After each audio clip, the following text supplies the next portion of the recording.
शुक्रदेव जो भौतिक जीवन के कारक हैं, लग्जरी, फैशन, ब्यूटी, क्रिएटिविटी, इन सब के कारक हैं।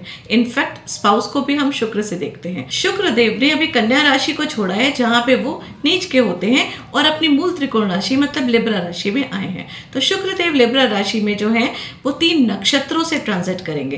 पहले नक्षत्र में वो 6 नवंबर तक रहेंगे जो कि चित्रा नक्षत्र होगा, मंगल का नक्षत्र। उसके बाद 7 नवंबर को वो आएंगे स्वाति नक्षत्र में जो रहेंगे 18 नवंबर तक, और 18 नवंबर के बाद वो आएंगे विशाखा नक्षत्र में जो कि देवगुरु बृहस्पति का नक्षत्र है। तो सबसे ज़्यादा जो इम्पोर्टेंट टाइम है हम लोगों को देखने का वो है जो स्वाति नक्षत्र का टाइम है, मतलब कि 7 नवंबर से 18 नवंबर तक हमको अलर्ट रहने की बहुत ज़्यादा रिक्वायरमेंट है। शुक्रदेव अपनी मूल त्रिकोण राशि में आए हैं, मतलब उनकी बेस्ट राशि है। यहाँ पे वो बहुत ही अच्छे फल देंगे और अच्छे फल सभी की लाइफ में आएंगे। सभी की लाइफ में फाइनेंशियल कंडीशंस इंक्रीज होंगी, सभी की लाइफ में लग्जरी आएगी, सबकी व्यक्तित्व निखरेगा, ब्यूटी बढ़ेगी, क्रिएटिविटी बढ़ेगी, मीडिया, सोशल मीडिया, इनफैक्ट जितनी भी लग्जरी से related fashion industry, salon industry, इन सब चीज़ों से रिलेटेड जितनी भी चीज़ें हैं उन सब में फाइनेंशियली जो है वो बढ़ोतरी होगी, बहुत ज़्यादा बेनिफिट होगा। और साथ में सोशल मीडिया में और ज़्यादा, क्योंकि राहु देव की भी दृष्टि जो है वो पड़ रही है शुक्रदेव पे, इसीलिए राहु देव जब शुक्रदेव को देखेंगे तो चीज़ों को और ज़्यादा मल्टीपल कर देंगे। लेकिन साथ में राहु देव का एक नेचर है ना, भ्रम की स्थिति तो वो पैदा करेंगे ही, तो उस भ्रम की स्थिति की वजह से चीज़ें जो हैं वो बिगड़ सकती हैं। जैसे कि रिलेशनशिप जो है नए बनेंगे लेकिन एक्स्ट्रा मैरिटल अफेयर भी हो सकते हैं जो कि आपको ब्लेम भी लगा सकते हैं, नुकसान भी कर सकते हैं। इस समय कोई एकदम से क्विकली कोई रिलेशनशिप में आप आ जाएंगे, लेकिन जैसे ही ये स्थिति निकलेगी आपको रियलाइज़ होगा कि आपने गलत व्यक्ति के साथ रिश्ता बना लिया, या फिर बिजनेस में किसी नए एम्प्लॉय को आप एकदम से रख लेंगे और फिर बाद में आपको रियलाइज़ होगा कि नहीं, आपने थोड़ा ज़्यादा जल्दीबाजी कर दी, आपको अभी इनको प्रमोशन नहीं देना चाहिए था, या अभी थोड़ा सा रुक जाना चाहिए था, या कोई प्रॉपर्टी खरीद ली, कोई लग्जरी गाड़ी खरीदी, या कोई एक्सपेंस कर लिया, या फिर कहीं ऐसी महंगी जगह ट्रेवल करने चले गए जहाँ पे जाने के बाद आपको रियलाइज़ हुआ कि ये हमने गलत कर लिया, यहाँ नहीं तो ये कर लेते। इसलिए सबसे ज़्यादा इम्पोर्टेंट ये है कि शुक्रदेव हर व्यक्ति को यहाँ पे बहुत ज़्यादा बेनिफिट देने वाले हैं, क्योंकि वो अपनी राशि में आए हैं 7 नंबर की लिब्रा राशि में। लिब्रा राशि में शुक्रदेव बहुत स्वस्थ रहते हैं, बहुत खुश रहते हैं, बहुत अच्छे जो है वो हम लोगों को सबको फ्रूट्स देते हैं, लेकिन साथ में राहुदेव जो है वो भ्रमित भी करते हैं।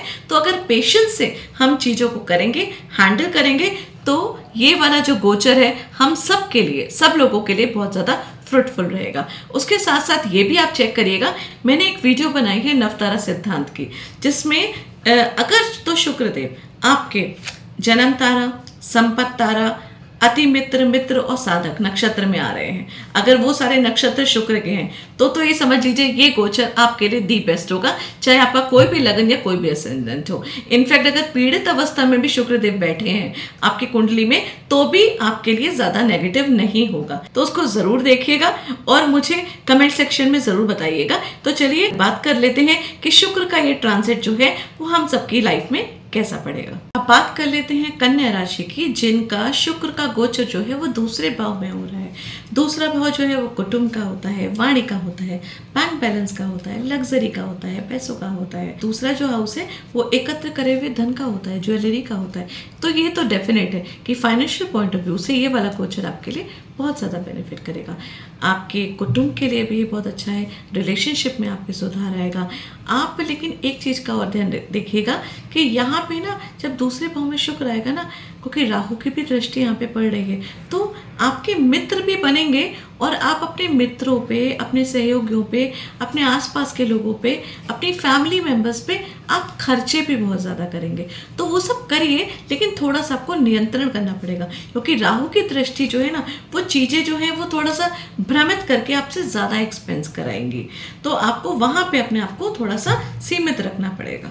यहाँ पे उधार आपको बिल्कुल भी नहीं देना है। देखिए फाइनेंशियल कंडीशन आपकी बहुत ज़्यादा अच्छी होगी तो डेफिनेटली हो सकता है कि फैमिली मेंबर में या कोई फ्रेंड्स वगैरह में आपसे कोई उधार मांगे, तो इस समय आपको उधार नहीं देना है, क्योंकि वो उधार देने से हो सकता है कि शायद वो पैसे आपको ना मिले वापस। तो अगर आप ऐसे दे सकते हैं किसी को और भूल सकते हैं तो डेफिनेटली आप दे दीजिएगा। लेकिन अगर आपको लगता है कि आप नहीं भूल सकते हैं तो अभी ये जो शुक्र का गोचर जब तक दूसरे भाव में है तब तक आप इसको अवॉइड करिएगा। जब शुक्रदेव आगे 3rd हाउस में आएंगे तो उस समय आप किसी को भी उधार दे सकते हैं, उस समय इतनी ज़्यादा प्रॉब्लम नहीं होगी, क्योंकि राहु देव की भी दृष्टि यहाँ पे पड़ रही है। तो हो सकता है कि आपके जो व्यक्तित्व में जो निखार आएगा, जो आपकी बातों में एक अलग तरीके का आकर्षक होगा, लोग आपकी सुनेंगे, लोग आपकी बातों में ज़्यादा अट्रैक्ट होंगे, उससे आपके कुछ लोग आपसे जेलस भी फील कर सकते हैं, लेकिन कोई आपका कुछ बिगाड़ नहीं पाएगा। इनफैक्ट यहाँ पे एक चीज़ का ध्यान रखिएगा, अपने कम्युनिकेशंस को स्ट्रॉन्ग रखिएगा।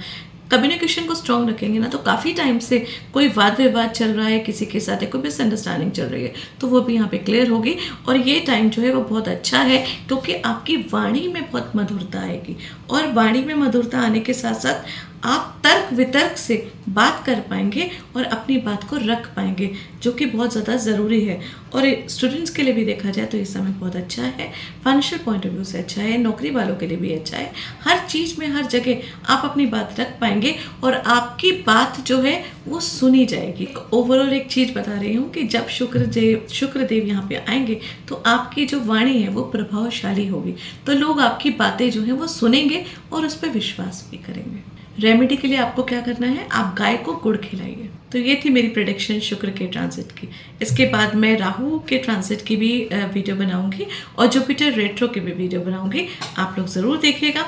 और अगर कोई भी बात आप लोगों के साथ रेजोनेट करती है तो मुझे कमेंट सेक्शन में ज़रूर बताइएगा। धन्यवाद।